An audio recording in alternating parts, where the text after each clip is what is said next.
Hello, good afternoon, audience, and good afternoon, people online, and also Masanga, they're watching, I saw it. My name is Tom Gresnigt. I'm a global health doctor from Holland, and be in my surgical residency here in Holland. And I've been working in Masanga, Sierra Leone, where of you've heard about before, and where we train surgical CHOs, health officers, in surgical skills. I've been working 3.5 years in Africa, mainly in Sierra Leone for 2 years, and also in Ethiopia and in Gabon. In Gabon, this is like a picture I could have taken of myself in black and white. Nothing changed in 100 years. This is Albert Schweitzer, who dedicated his life of work in Africa. He lived there his whole life, won the Nobel Peace Prize, and I worked in his hospital, and he's still buried on the hospital grounds. I've been in Ethiopia in different varieties. I've been in surgical missions, in plastic surgery, in cleft missions twice. And in Sierra Leone, I've been hosting a mission, so I've been seeing missions a bit from both sides. And here we operated 100 clefts in a week. And there's like a very big team. They fly in a lot of people. This is part of the team. This is like 50 people, I guess. And they fly in all the materials, all the people, and a lot of money goes around. We saw earlier presentation 313 million in missions, and of course these missions are expensive. There's a good vibe, good energy, and I've been also in a rural hospital where we conducted training in trauma surgery here, amputations with the students, and also in GI surgery, making colostomies on the right. And I got interested in training. I think it's the sustainable way of staying in Africa, and that's why I went to Sierra Leone, where we did task sharing. So we taught skills to CHOs who cannot go out of the country, because medical doctors, they can go, if they finish, they can go from Ghana to London to New York to Atlanta, and the country loses the skills. And we had doctors of the world. They came twice in my time. And so I've been hosting a mission as well, and seeing it from the other side how that works.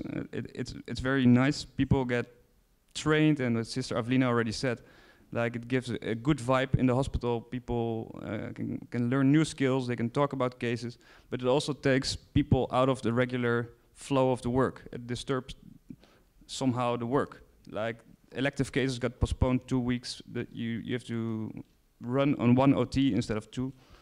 And that also brings challenges along. This you've seen also before today already. 5 billion people lack surgical care, so I will not talk too much about it. But these are, the most important is surgery is not luxury.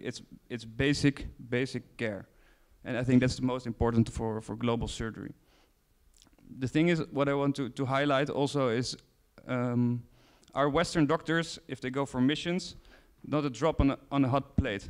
This is Africa in 100 years, the forecasted population growth. All the continents are kind of stable, except Africa, which rises very fast. So if we go operating cleft lips, next year there are only more. If we're going to operate club foot, actually you shouldn't operate them anyway, but they're going to be even more. So is it like, doesn't make sense? It's not sustainable, or is it? I've been in Masanga, as said, working for Kappa Care. I think you heard already from Håkan what it entails, so I don't need to go into much detail about it. This is the hospital. I've been the local trainer for Kappa Care for 2 years, and I was the medical director of the hospital. It's a 100 bed district hospital in quite a rural area. What you can do also as a Western doctor, you can come to train. We had trainers who came for every 2 months, basically, for 2 or 3 weeks to conduct courses on abdominal surgery, trauma surgery, also plastic surgery. Here you see Dr. Einar with the Humby knife. We're still using it. Jonathan told me yesterday that he did already 80 this year, so it's well used, and we're very happy using the Humby knife. And Dr. B. Lynch training on the B. Lynch technique. So also gynecology training is part of essential surgical care. And also we do that like non-patient training, so like dry training. We run scenarios with our students, and midwives. We run like obstetric scenarios, but also surgical scenarios. So my colleague Daniel doing training on a model We do PowerPoints, models, scenarios. We also train on pigs. We have our own pig farm, and twice a year we operate on pigs. We do colostomies, ileostomies, we do liver injuries, spleen injuries, so that they're well prepared if they're going to be in theater. So the thing is, like in missions, we go for very rare pathology, and then we do a high volume, like cleft lips, 100 in a week, or 200 in 2 weeks if the mission is a bit longer. But actually, the daily routine care in a district hospital, you have to be like a Swiss Army knife doctor, like Sister Avelina already said before. You have to be able to deal with a pyothorax and take 3 liters of pus out of a thorax. Or you have to do vascular surgery, which looks like this usually in Africa. You have to do hernia surgery, but hernias are not like they're in, like we get them over here. And you have to do ectopics, like obstetric emergencies. And back there, we still had to do it in our Ebola suits because it was still the Ebola times. Also, laparotomies, I think, like Sister Avelina told it very clear, you have to be, from every market, you have to be available. And you also have to be the dentist. There are no dentists in our whole area, so even though we're not really trained to do dentistry, you have to do it. And also cesareans, of course, one of the main things you have to do. You have to be ready to do that. But are we, as Western doctors, if we go to Africa for a short time, are we going to be still prepared to work there? Are we ready for cases I just showed at the last minute? With the laparoscopy, the robotic surgery coming, are we still going to be able to deal with that? Like, does it still make sense to go there for short missions or short stays? Or should we go like Einar for 20 years or like Albert Schweitzer for 60 years? So I have a few statements, so they're not my opinions, but just food for thought for all of you. Like surgical missions, they disturb the daily routine of a district hospital.